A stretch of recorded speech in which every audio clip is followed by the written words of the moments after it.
Welcome back, everyone. I have got brilliant stories for you today. 3 of them to be precise, and it's all examples of developers on games listening to their communities and trying to give people what they actually want. As an example, the 3rd most wishlisted game on Steam right now is being delayed, and not because it's broken, not because it's getting bad feedback, but instead because it's just not good enough. We've got the Total War development team making big PR moves to try and, well, make their player base feel a little bit better about things. We'll get into that. And then also, Payday.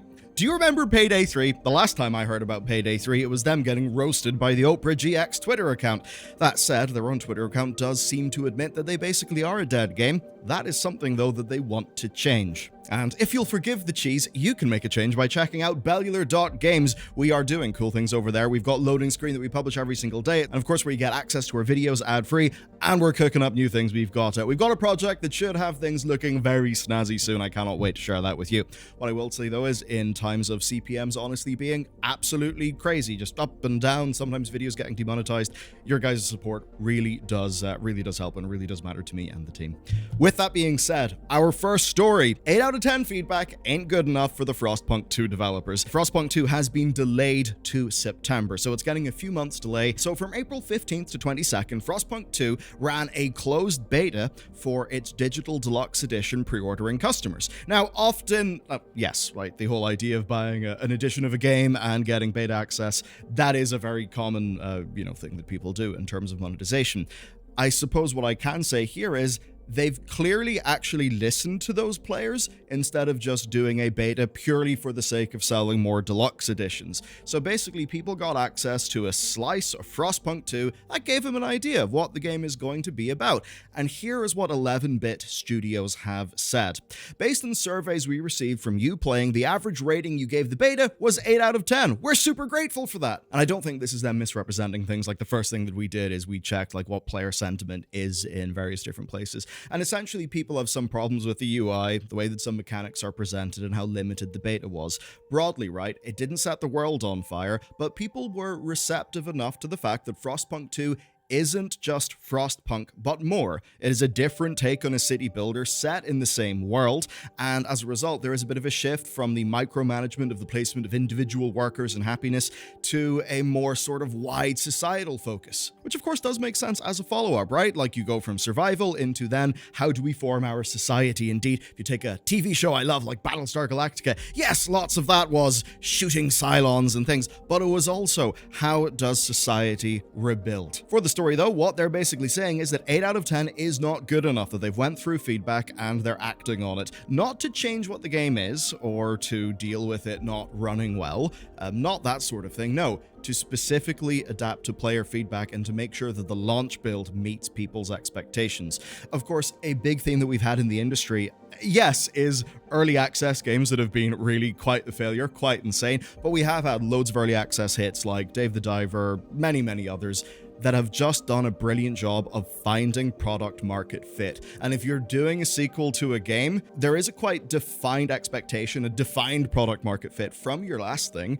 So if your new thing is going to be different in a few ways, you really do have to make sure that it still is going to work for your initial audience, because obviously you want to carry forward your win into the next game by still appealing to that audience. So here's what they said.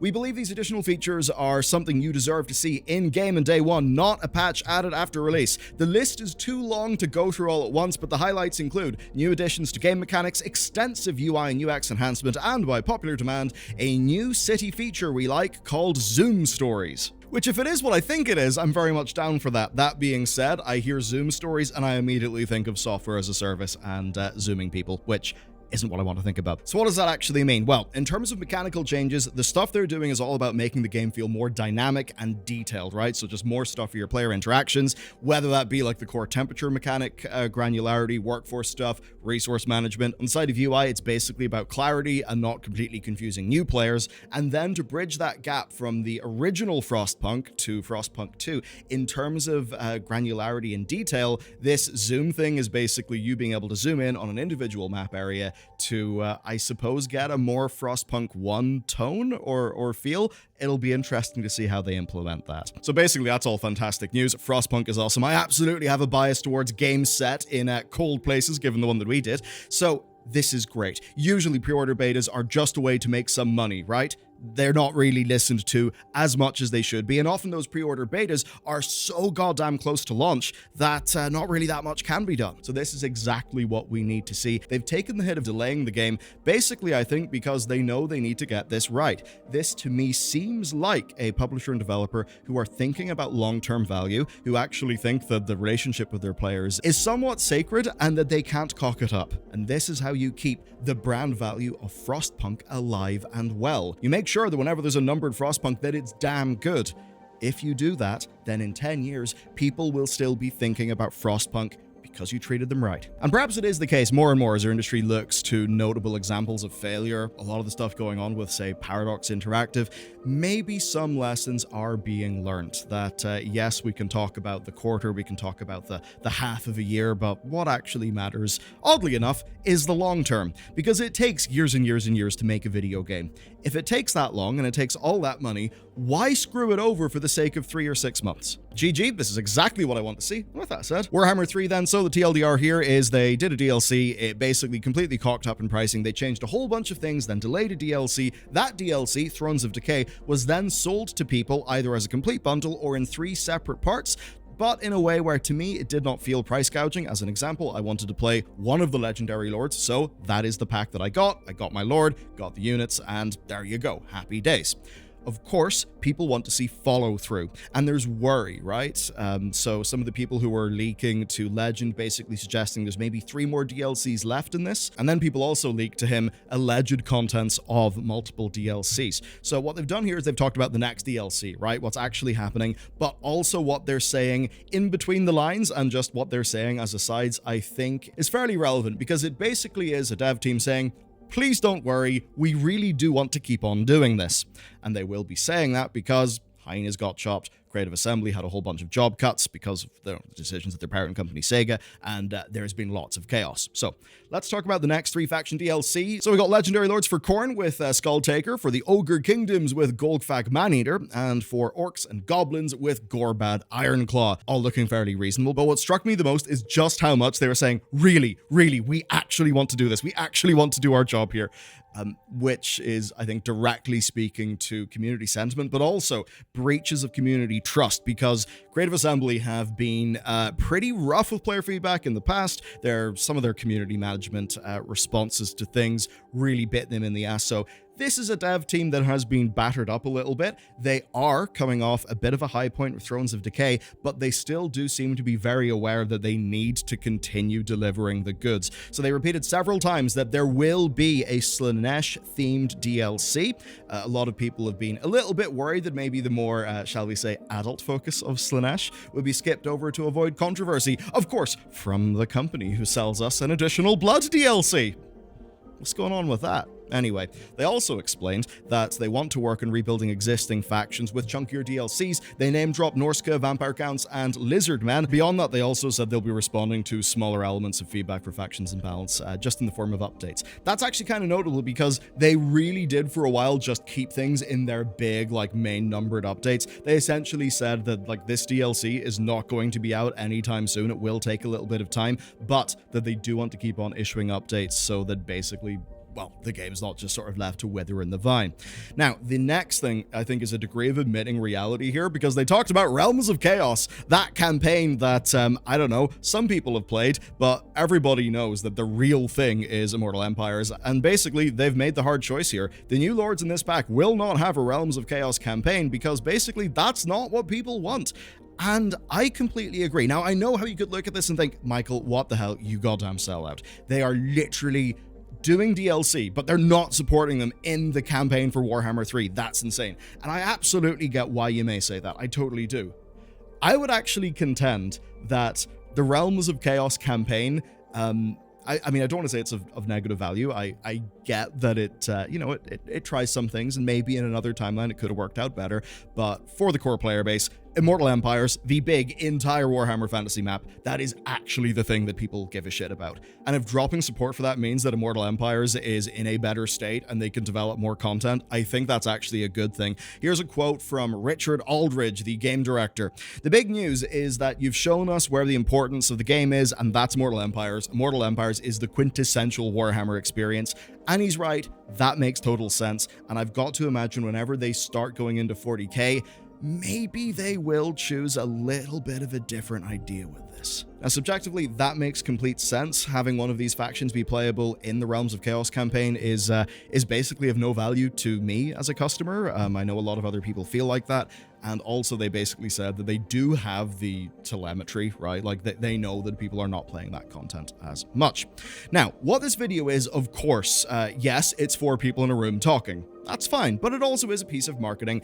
It's one that's framed in a way that is reintroducing to audiences the people who are making the game, and I think trying to humanize them and trying to fix up some of that relationship. They also said it's a new format, and I think this is all meaningful in the wake of the allegations that developer Julian McKinley basically had, where he was just kind of hung out to dry, right? They just sort of let him take all the public flack of the community in the wake of Rome 2 having very, very public problems. Man, I mean, look, it's probably the case that if you went up to Julian and you just said the words, "the siege of Carthage," he'd probably go, "Ugh," because it was a rough situation. I really do want to get into that more in the future. For now, this is CA trying to show a different side of themselves, trying to basically work off Thrones of Decay being good and sell a story of decently long-term confidence in Warhammer 3. People are worried that there'll be 2 or 3 more DLCs, and then that will be that. The way that they talked about it would absolutely make you think that they want to run this game basically like it is a just full-on forever game. And to be completely honest with you, I think that would actually be kind of good. I mean, why not just have Warhammer Total War, one game, Immortal Empires, and lots of support going forward? Because look, the strength here is not really in the numbered games. As an example, the most recent DLC that I purchased is stuff for the Empire faction that I played when I bought Warhammer 1 when it came out. Clearly, Warhammer Total War is just a big platform. And I think that means that if they can revamp some of their store offerings and frame that in the right way to people, that there could be a long tail in this. Anyway, the next story is Payday 3, and to get you up to speed on that basically, right, Payday 2 had loads of DLCs, loads of development. It really ended up being a fantastic experience. People loved it and it had a big, healthy player base. Payday 3 came out and it had a bit of a problem. Didn't have any of that DLC. I mean, of course it didn't. It's a new game, but it's just that problem of what happens when there is a game, loads of people enjoy it, and there's a new version, but the new version cannot compete in terms of content and features with the prior version because the prior version has years and years and years of DLC development. That happened, and one of the things that really pissed people off the most was the online connection. You had to always be online, and you actually couldn't even play the game solo. That's obviously unpopular, so it's not much of a surprise that whenever they did essentially a feature request board, imagine a subreddit, but it's people upvoting and downvoting game features. Basically, it existed and it was done by the developers to give them a better insight into what their community actually prioritized, right? They did that, and the offline play ended up being the #1 thing. And that all brings me to today. So what's happened is Chapter 2 Boys in Blue is a DLC. It dropped June 27th, and it's basically given people a look at what Starbreeze are planning alongside a free character, some gear, that kind of thing, and basically a rework to their DLC pricing model. And they've also confirmed that they're adding the solo mode, but it's not actually offline. And they go to explain this. So this is a really useful thing because a lot of the time, right, you buy a game, there's no offline play, and you're just angry. It seems stupid. The idea that you've bought a disc, and that disc will if it's physical, it'll load something up, but then you can't do anything with it. Like, that just feels ghoulish and weird, and not like the experience of buying a video game that we had in the past, which was, who cares if it has a multiplayer mode? You can put the disc in and probably play something. So what they basically said is that so much of the progression, unlocks, and stuff like that is all totally server-side. Loads of stuff is server-side. So to do an offline play, they would basically have to cut that cord. And the problem is, if you cut that cord without doing a lot of the architecture work to make that, function, then you'll get loads of bugs. You'll get loads of problems. So what they've basically done here is a beta test, right? A beta test in order to make sure that the game can actually run without issues on solo mode on local hardware. That actually means it may as well be offline play for the majority of your play session. The thing that it does, though, is it keeps an online connection for at least the first few moments of play. And here's how they described it, right? And it's interesting, as this gives us an insight into the software engineering that ultimately produces gripes that we have with games. Here's the quote. Given the size of this feature, we decided to split it into 2 steps at least. The first step is solo mode beta. What it does is skip the matchmaking step, meaning you'll still have to log in and have access to the internet, but only for the initial identification and startup. What we're actually testing is how the game runs on your computer instead of our servers. Now, you might be thinking, hang on a second, when I play a video game, it runs on my computer. It's not like GeForce Cloud or whatever the NVIDIA thing is, where it's a cloud gaming service.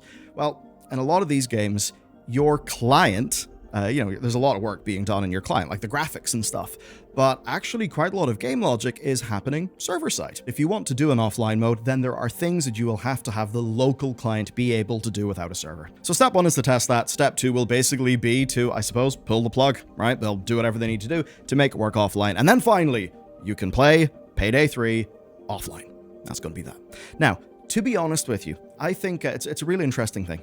I do not personally believe that this will be itself helpful to Payday 3 in a grand, game-changing, trajectory-changing way.